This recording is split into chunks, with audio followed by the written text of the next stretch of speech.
ধন্যবাদ মাননীয় স্পিকার। আসসালামু আলাইকুম। আজকের এই সব প্রস্তাবে আরো দুই তিনটি নাম এখানে সংসদের সামনে আসছে, মানে অধিবেশন দেখার জন্য, কিন্তু পাস নাই বিদায় চিন্তা করছি তাহলে তো শুনতেও পারবো না, তাই রেডিওটা নিয়ে তাই সরাসরি শুনতে পারবো অনেক, এই জন্য রেডিও আনা।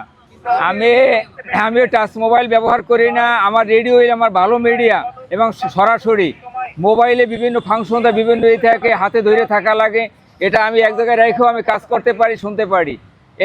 এই মিডিয়াটা আমার পছন্দনীয় মিডিয়া, এই জন্য আমি রেডিও ব্যবহার করি। এই প্রায় 50 বছর, আর এইটা কিনছি 1 বছর।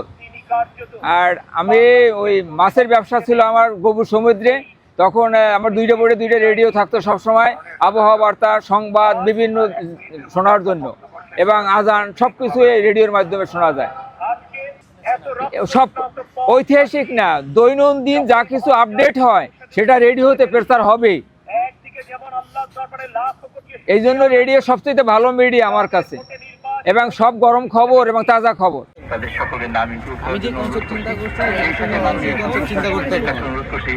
আপনাদের জানার মধ্যে যদি আর কারো নাম বাদ পড়ে থাকে তারা যেন মাননীয় স্পিকারের সচিবালয়ে বসতেন এবং তাদের নাম সংযোগ করা হবে। ধন্যবাদ মাননীয় স্পিকার।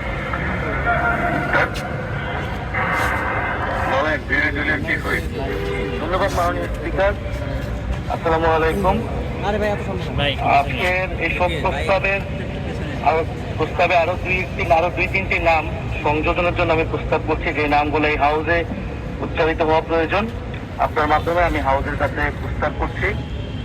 আমাদের জুলাই গণ অভ্যুত্থানের অকুতোভয়ী সাহসী যোদ্ধা পিছন দিকে যাবো, হাদির নাম শোক প্রস্তাবের জন্য আমরা প্রস্তাব করছি। বিরোধী লড়াইয়ের অন্যতম প্রতীক শহীদ আবরার বাহাদের নাম আমরা প্রস্তাব করছি, এবং ভারতীয় আধিপত্যবাদ বিরোধী লড়াইয়ের অন্যতম আরেকটি প্রতীক শহীদ ফেলানী খাতুনের নাম আমরা প্রস্তাব করছি।